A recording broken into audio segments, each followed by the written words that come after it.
श्रोता सज्जनों, मैं गायिका कुमारी सुमित्रा नंदनी प्रयागराज की पावन धरती से प्रयाग गंगा स्टूडियो के माध्यम से एक बिरहा आप लोग के बीच में भेज रही हूं। हमें आशा नहीं पूर्ण विश्वास है कि आप लोग सुनेंगे, पसंद करेंगे और हमें अपना आशीर्वाद देंगे। मास्टर साहब, 4 लाइन भूमिका का भाव है।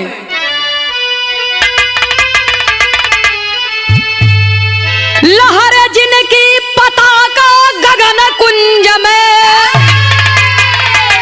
ध्वज फहरता रहे कीर्ति यश गान से, बलि भुजाओं में जिनके प्रबल शक्तियां, सूरमाओं का शौर्य जिनका गुणगान हो, गोल था गौरा जिनका कठित वंश है, अयरी दहलते रहे जिनकी तलवार से,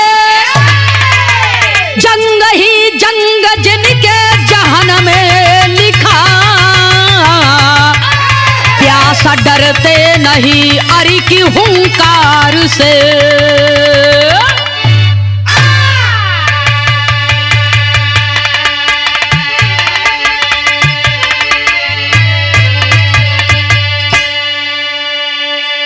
बिरहा में एक लाइन गजल का भाव है। कबो कबो स्वर्गीय श्री बुल्लू ग्वाल जी बनारस की धरती से गावे। कैसे गावे भैया हो?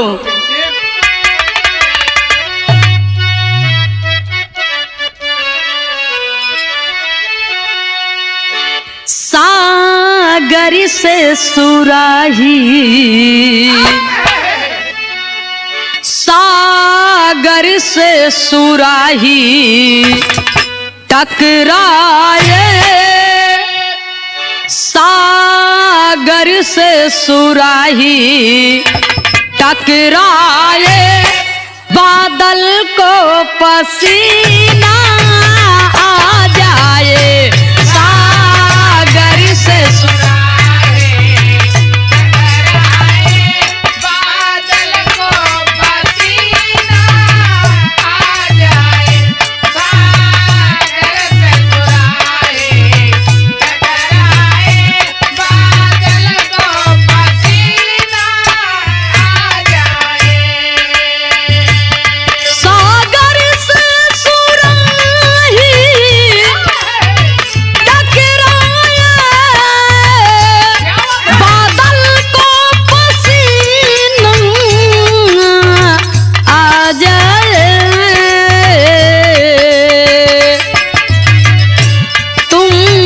अपनी जुल्फे लहरा दो, तुम अपनी जुल्फे लहरा दो, सावन का महीना आ जाए, तुम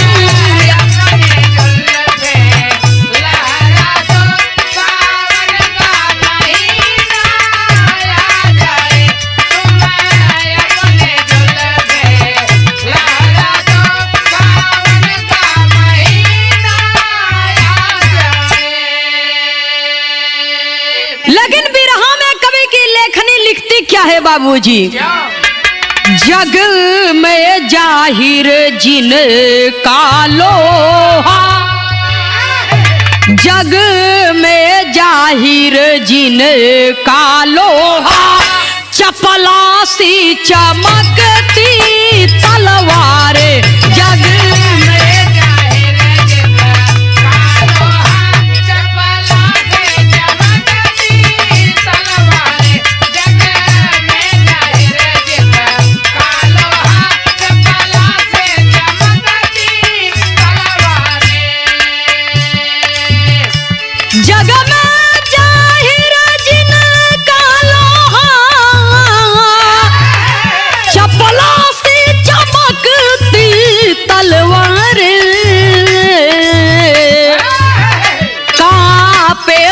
गज मही पति डर से, कांपे दिग्गज महीपति डर से, सुन कर ढालों की झनकारे।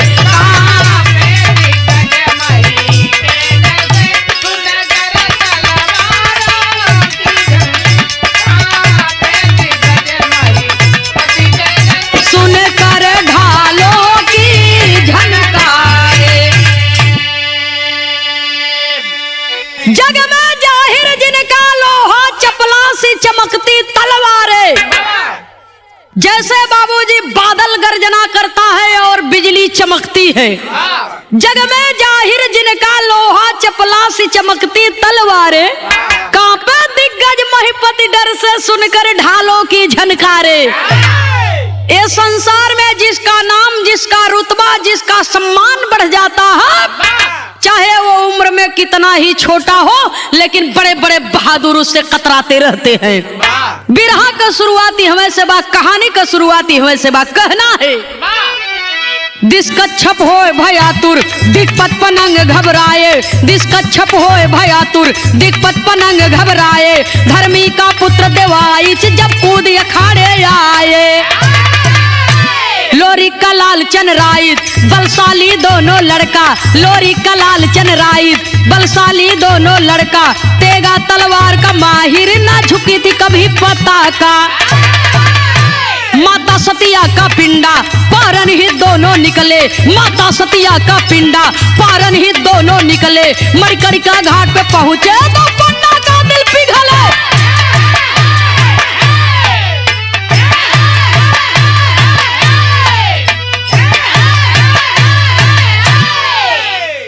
जरा आप लोग बात के समझ ले।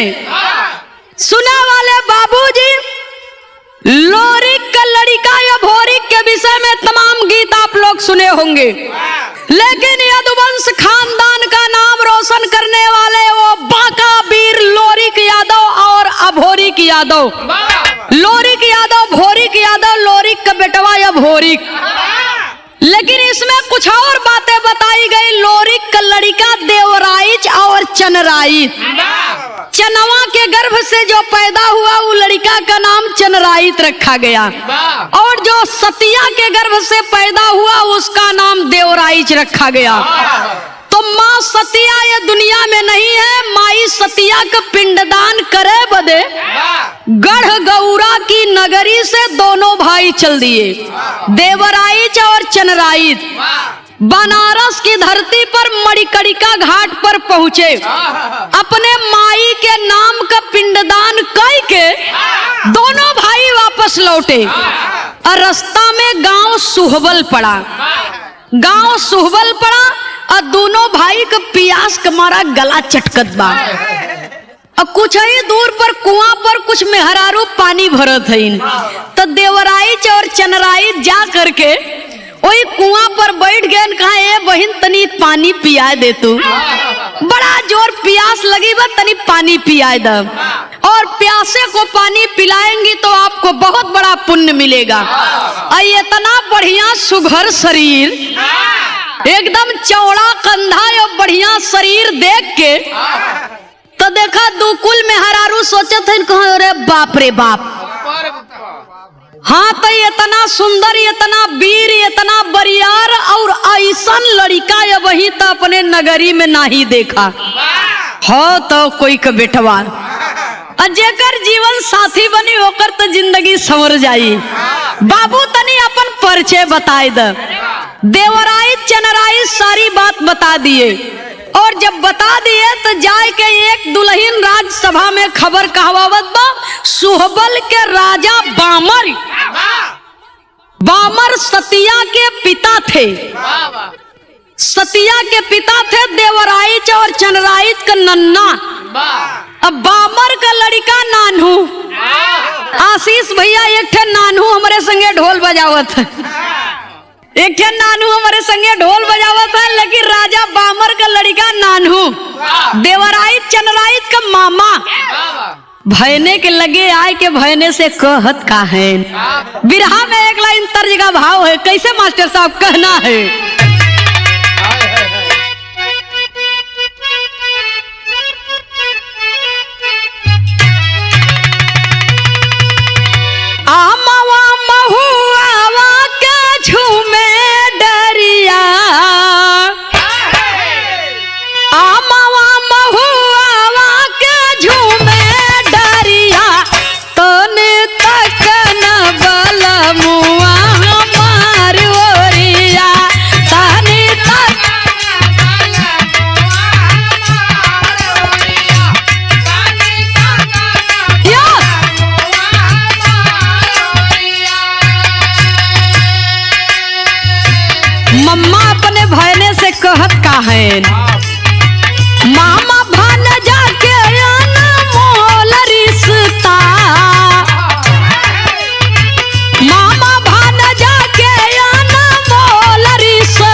दरबार गईले झुकी के प्रणाम कैले।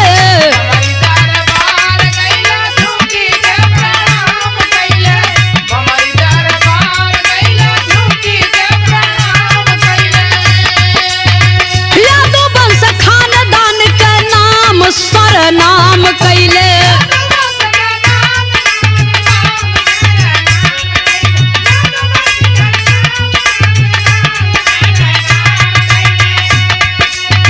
नाना खातिरदारी करे लागे फरिश्ता, नाना खातिरदारी करे लागे फरिश्ता। चला ननियौरे में छाना बादाम पिसता, चला ननियौरे में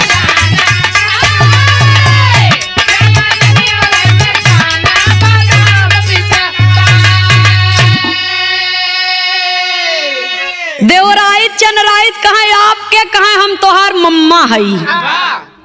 माँ माँ माँ कहबा त खाली एक बेरी माँ कहबा, डबल माँ लगौबा त माँ, तो माई से ज्यादा प्यार तो है ये मम्मा से मिली। चला ननियौरे में छाना बादाम पिस्ता। ननियौरे में पहली बेरी आई है, चला बढ़िया से खा पिया तो हर स्वागत सम्मान होई। 2-4 दिन रह ली है तो जाया। जब ये इतना बतिया सुनत है बाबूजी देवराइत और चनराइत, तो राजा बामर के दरबार में पहुंचे, झुक करके नाना को प्रणाम किए और घरे के भीतर जाते हैं। सबही से मेल जोल होत बा, चीन परिचय होत बा। धीरे धीरे जब समय बीता 2-3 दिन का, तो हुआ क्या, बिरहा में एक लाइन तर्ज फिर लगी मास्टर साहब।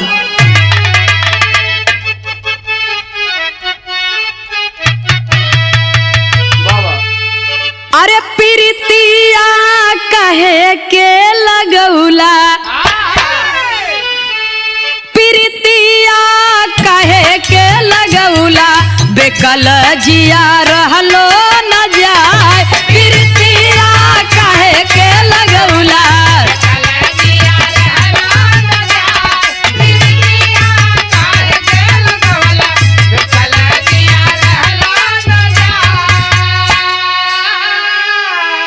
महला बनाया, 2 महला बनाया, महला बनाया,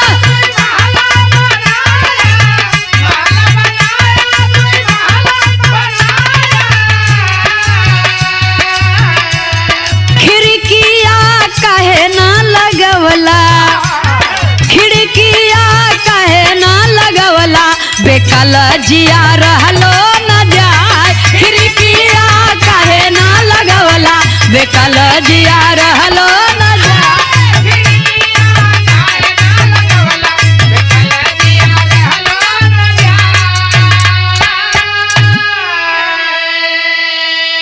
देवराइत चनराइत के बड़ा खातिरदारी, बड़ा सम्मान हुआ। तो देवराइत और चनराइत कहत का है, देवराइत सूरावल में रही करके, देवराइत सूरावल में रही करके, 3 दिन दिहले बिताए।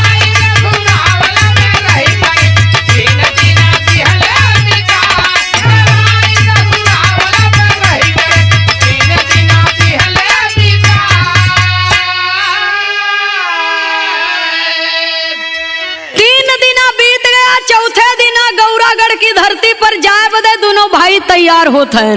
तबले होत का बा, गजेड़ीपुर राजा तिलक भेजवाए।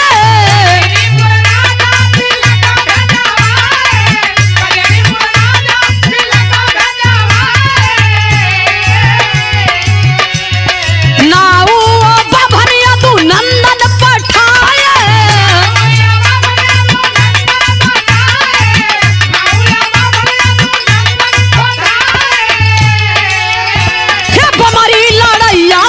के तिलक को दिए नहीं आज, हमारी लड़ैया से डर के तिलक को दिए नहीं आज।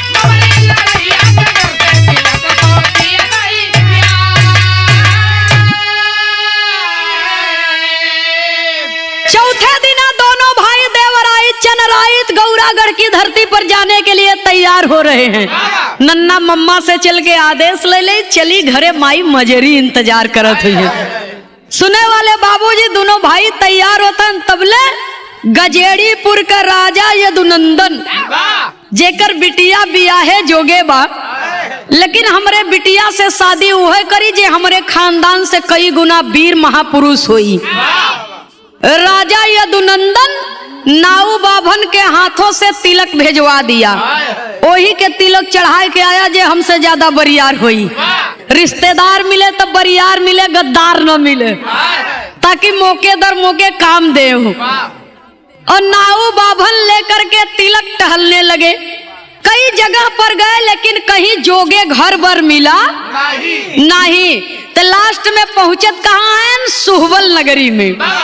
सुहबल नगरी में राजा बामर का लड़का नानू पर तिलक चढ़ावे बदे, नानू पर तिलक चढ़ावे बदे जब राजा यदुनंदन का बतिया राजा बामर सुने तो कहन कि ए भैया, राजा यदुनंदन बहुत बड़ा लड़ाकू राजा बा, हमार बेटवा कुंवारे रह जाई लेकिन ओकरे बिटिया से बियाह ना होई। जब इतना बात सुने देवराय चनराय तो क्रोधित हो गए। अरे इतना बहादुर हमार नन्ना, अब मम्मा कुंवार रह जाई है भयने की जीते जिंदगी, ऐसा तो हो नहीं सकत। वही गरज करके कहते क्या है दोनों वीर। कभी को बिरहा शैली में टेरी के भाव में लिखना पड़ा।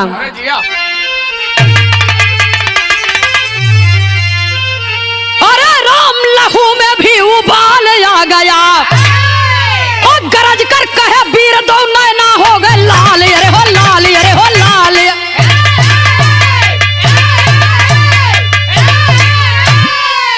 चपला से तेगा चमक पड़ी, चपला से तेगा चमक पड़ी, नाना के सन्मुख जाए कहा, और आज छेड़ा है वीर बहादुर को, डर मुझसे ज्यादा नहीं सहा।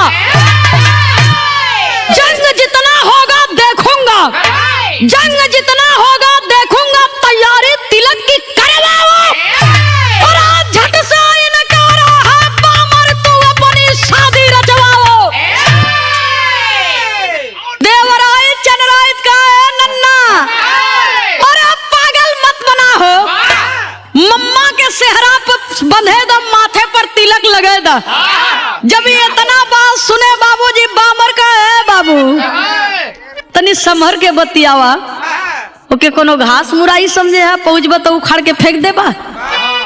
अरे ओकर नाम बर राजा यदुनंदन, बड़े बड़े के देख के राजा यदुनंदन के देख करके बड़े बड़े पहलवानन के पसीना छूट जाई।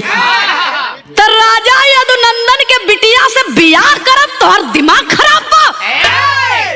कह सुना नन्ना,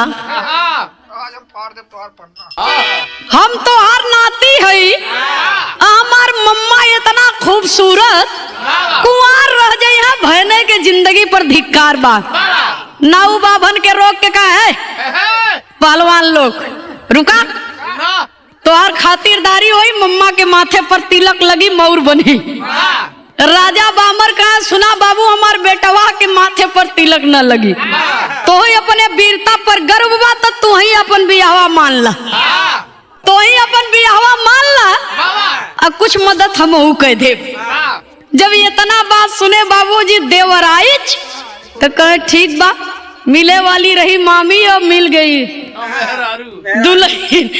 कहे ठीक बा, अगर मम्मा नहीं तैयार होता तो का हो मम्मा? हाँ करी। नानू कहतन जाए दो, बाबू हमार मूड़ी काटत, बाबू हमार मूड़ी काटत है, लेकिन तू तो कम से कम तिलक चढ़वाएला नहीं, बड़ी बेइज्जती हुई। बियाह कोई के हो, हमार हो तुहार हो, लेकिन हो के चाहिए नहीं, बड़ी बेइज्जती हुई। राजा यदुनंदन के भेजे हुए नाऊ बाभन का तिलक स्वीकार कर लिए, स्वीकार कर लिए, दिन बार धराई गए। और जब दिन बार धराई गए तो कवि को संकेत करना पड़ा, कहना है देवराइच के माथे पर टीका लग गई, देवराइच के माथे पर टीका लग गया, बियाह पड़ गया।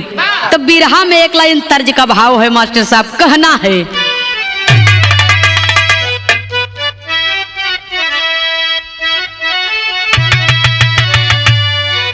अरे जब से गवानावा के, जब से गवानावा के दिनवा धराए,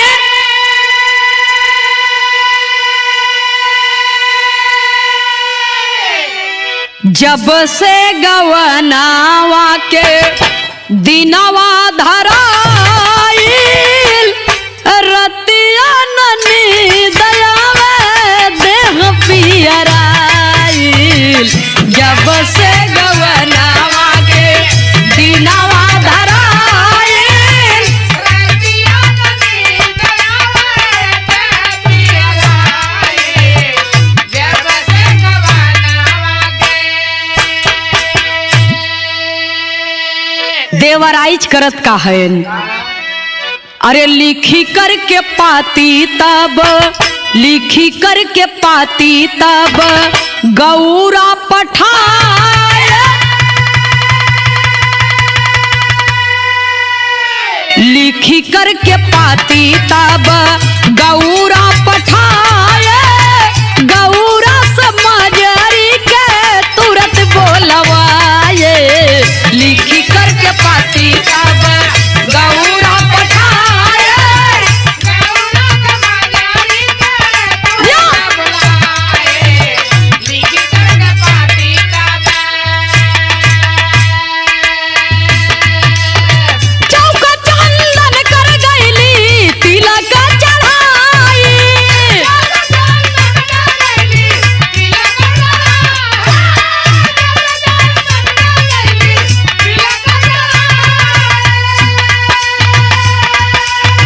नन्ना मम्मा मिलके रहे खुशियाँ मनाई। नन्ना मम्मा मिलके रहे खुशियाँ मनाए। नन्ना मिलके रहे खुशियाँ मनाए। जगह जगह राजा जी के, जगह जगह राजा तब सेनावा बोलाए। गौरा समाजारी के तुरंत बोलवाए। जगह जगह राजा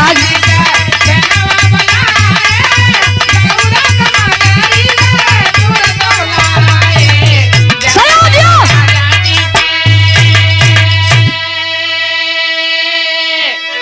अपने इष्ट मित्र जितने भी राजा थे बाबूजी सबको पत्र लिख लिख करके भेजने लगे कि हमारे जितने भी इष्ट मित्र हैं अपनी अपनी सेना लेकर के आए। आज यदुवंश खानदान का पानी खतरे में बा।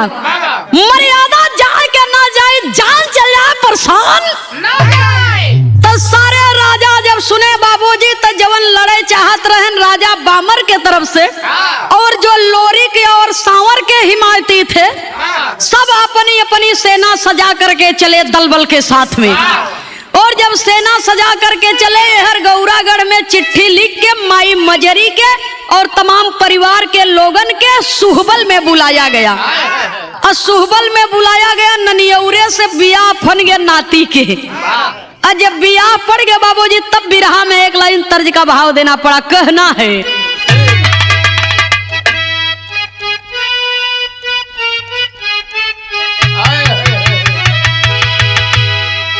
चले 1,00,000 बाराती,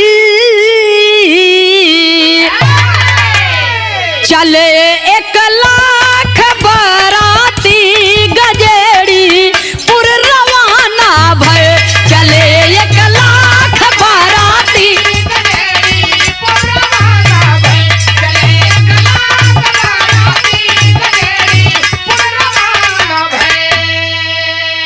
सजे गजबाज रथ हाथी दीवाना भय, दीवाना भय। सजे गजबाज रथ हाथी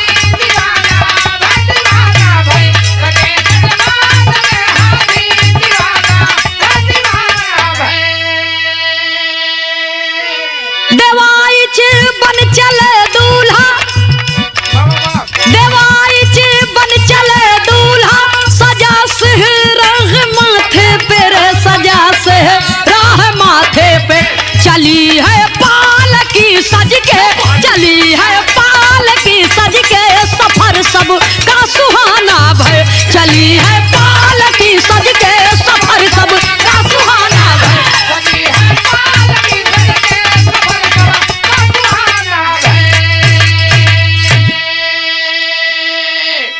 भैया दुल्हा सजत बा और और लाखों की संख्या में एक उम्र का बाराती कि सरऊ पूरी बाद में मिली, मार पहले हुई, बचब तब न खाब। बियाह ऐसे न होई। पहले के जमाना में बियाह कुल ऐसे होते ही रहा, एक दुल्हन के चक्कर में कईयों दुल्हन विधवा हो जात रहे। भैया हो तो देवाई समझावत है, सहूर से रह, ढंग से रही है। अब बेसहूर वाला काम तनको मत की है, खाए के भले मत पाया, मारा जरूर सारन के, बच के जाए न पावे। जब ये इतना बतिया सुनत हैं सब सेना बाबूजी तो चल दिए तैयार हो करके। लेकिन दुल्हा का कैसन रंग बा, कैसन रूप बा, दुल्हा का कैसन रंग बा, कैसन रूप बा।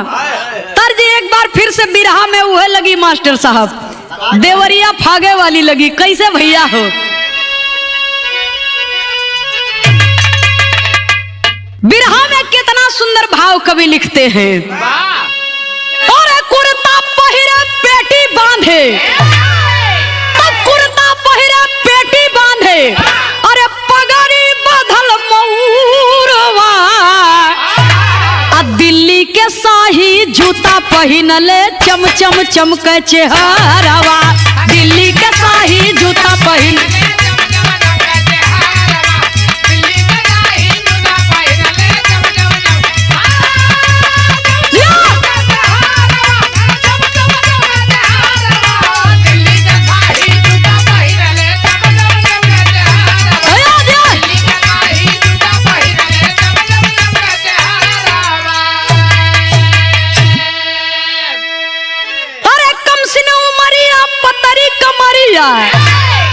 कम सिन उमरिया पतरी कमरिया, और दुल्हा के चुमैली लारवा, आ दिल्ली के शाही जूता पहिनल चम चम चमके चेहरावा, दिल्ली के शाही जूता पहिन।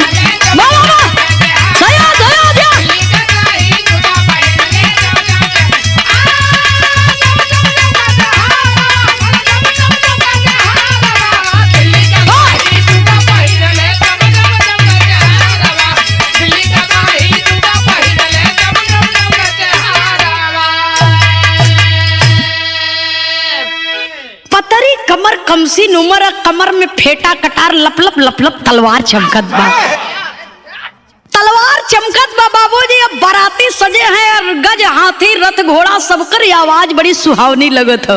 बाजा लगल बजे, और जब बाजा बजने लगा तब कवि को संकेत करना पड़ा। एक बात राजा बामर कह रहे हैं और देवराइत चनराइत भी कह रहे हैं। बिरहा में एक लाइन तर्ज लगी मास्टर साहब, हमार माता बहन लोग के गावत थी। कैसे गावे भैया हो, अरे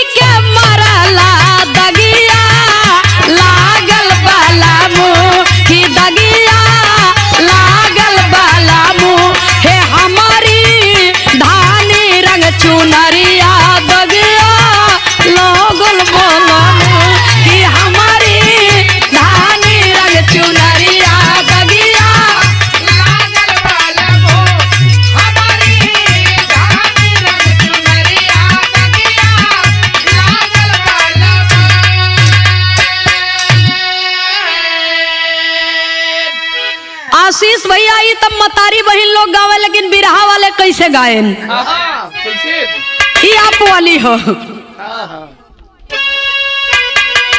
अरे सासु मारे तानवा, सासु मारे तानवा, अरे ननदिया मारे तनवा रे तनवा, आई हो मारे ना कि तनवा, आई हो मारे ना, तो हमारे आगे कह बेटा हमारे तनवा, आई हो मारे ना कि हमारे आगे कह बेटा।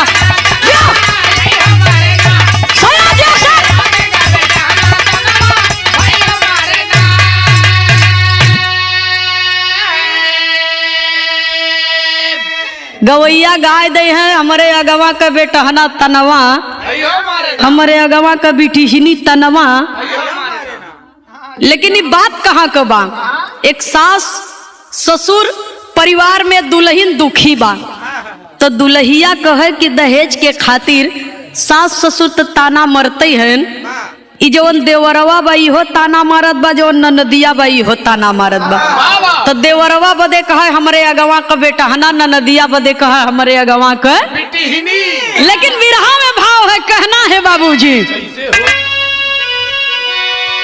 अरे दुल्हा देवराई चक्का है, तो दुल्हा देवराई चक्का है, होए अब तो सदिया रे लजिया जाई कैसे, कि लजिया जाई कैसे, तो जेकर बनल बा समझिया रे लजिया जाई कैसे, जेकर बनल बा समझिया रे लजिया।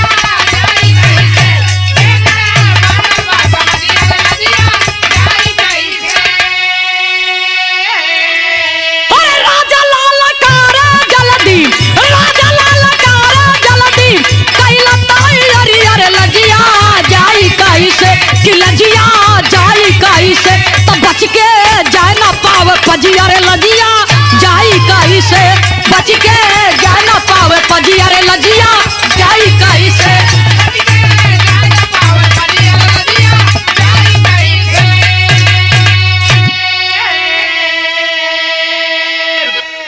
राजा साहब ललकार दिए कि एक कऊ बच के जाए ना पावे।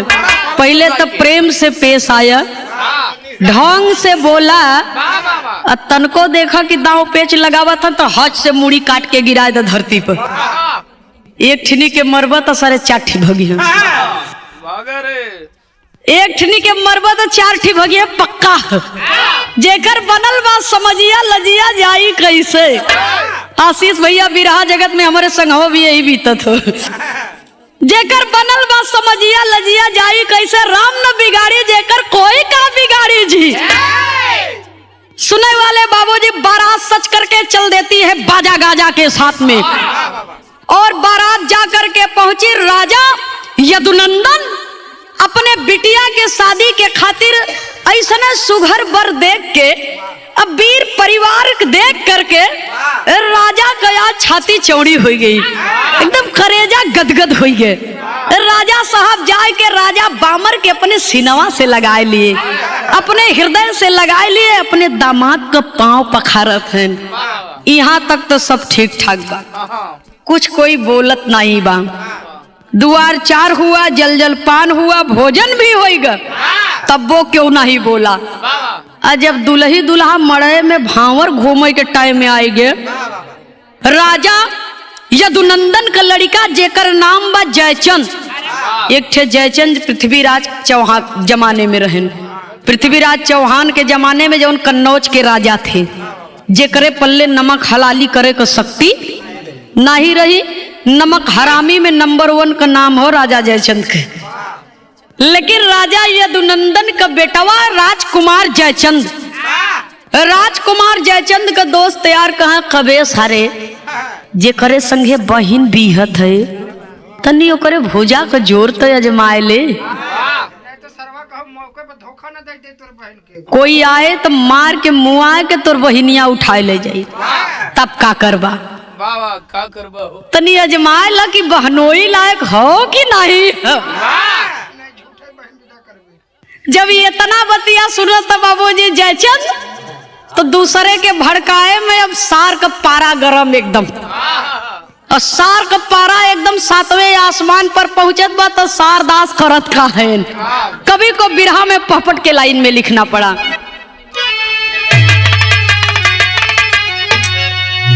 अरे वार करे जयचंद वीर लड़ा का बाका बलशाली, ये वार करे जयचंद वीर लड़ा का बाका बलशाली, झुकै न दे सुहबल के पता का बाका बलशाली।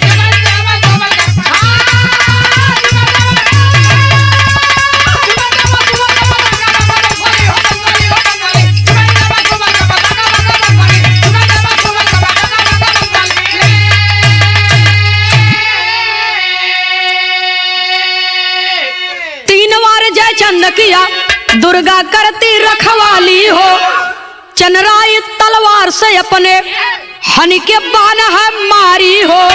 अरे गिरा जमी धड़ल गई परा चबा का बांका बलशाली, असर को फेंका किला पे जाए धड़ाका बांका बलशाली। जयचंद अपने पिता से कोई राय मशविरा नहीं लिया, अन्ना तो तन को ध्यान दिहस कि हमारे बहन का का होई, आधा बियाह हो चुका बा। म्यान से तलवार निकाल लिया। अब भावर घूमत देवराइच है अपने बहन के देख के, तो देवराइच के अजमावे जात वह 3 बार तलवार से वार किया, लेकिन माई दुर्गा आए के वार रोप ले, देवराइच के जिंदगी बच गई। चनराइच से बर्दाश्त नहीं होत बा, सरौ चौथे बेरी तो छोड़ब नहीं तो की, इसलिए कि तुम कायर हो। अरे लड़ना है तो सामने से ललकार करके लड़ो। अब भावर घूमत हमारे भैया के मुआवे चाहता तो हर बहनिया आधे बियाहे पर विधवा हो जाई, तब का करबा, तू वही रखबा। सूरदास तो तोहर बहन विधवा हो जाए तो तू वही रखबा। जब ये तना बतिया सुनत बाबूजी जयचंद कहता सरवा उल्टा पुल्टा कैसन बोले, तो चनराइच भी अपने म्यान से तलवार खींच लिए। चौथी बेरी जयचंद माने से नहीं मानत बा, मनौले नहीं मानत बा, तो चंद्राइच गुस्साई गए और गुस्सा के तलवार से हीच करके मार दिए। जयचंद का गर्दन कट करके जमीन पर गिर गया, और जब जयचंद का गर्दन कट करके जमीन पर गिर गया, सर एक तरफ और धड़ एक तरफ। राजा का एकलौती संतान का गर्दन जब कट गया, तब भावर घूमत आधे पर शादी रुक गई, आधे पर शादी रुक गई।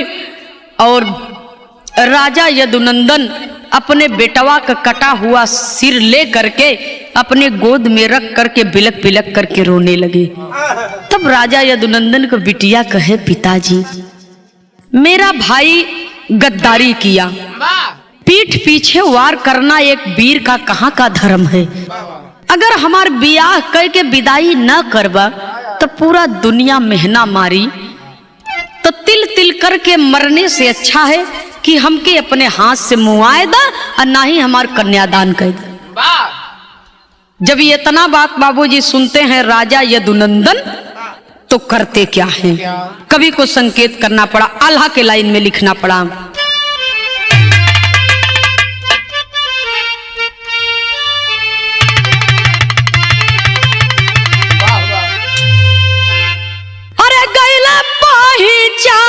तब अरे राजा यदुनंदन अब देखते सी सगीरी गईली जामी भारा,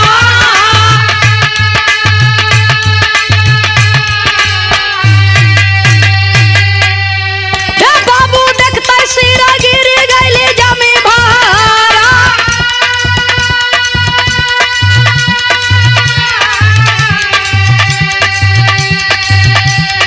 उधर बाराती सब किलावा के घेरा ले,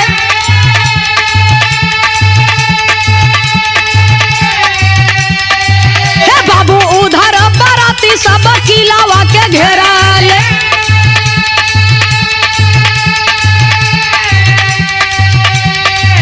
तब नाऊ और बाभन सब भैला परेशान,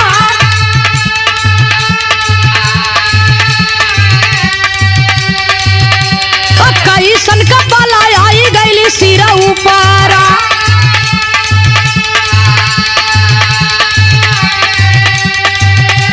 सात फेरा वाली तबरी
के समझाने पर अंत में राजा यदुनंदन अपनी हार मान गए, अपने बेटे की गलती को स्वीकार किए और एक पिता होने का फर्ज निभाए।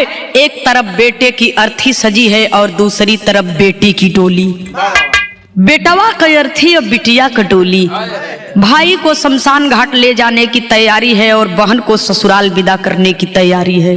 तब कवि को संकेत करना पड़ा, कहना है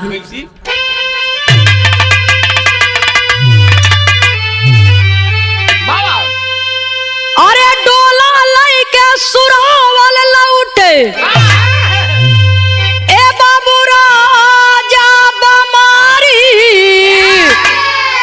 ए डोला लेके सुरावल लौटे ए भैया राजा बमारी, आ जंगी साथे पलटनिया लिवा के जौहरी।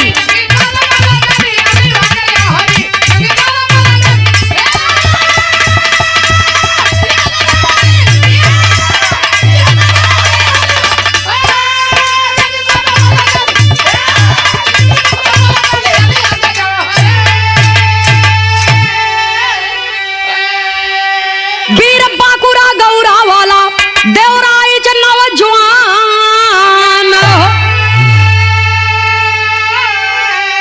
और किला ढहाया गजेड़ीपुर का, अब मचा दिए घमसान हर सिद्दीकी के दुल्हनिया हो रानी मंजर।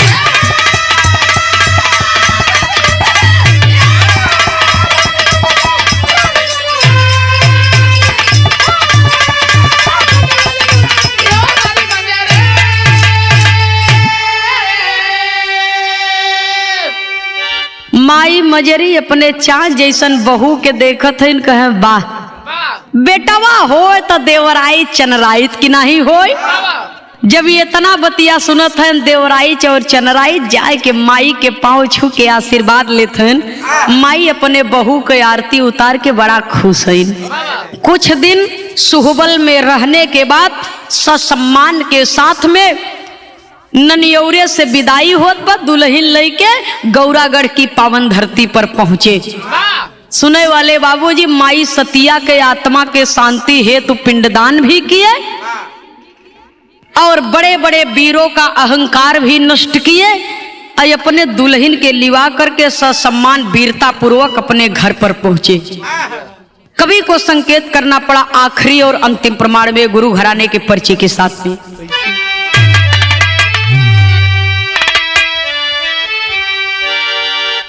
राम हित गुरु सीताराम का गुलशन भय गुलजार, प्यासा शिव शंकर जी लिखते पावन गौरा का प्यार।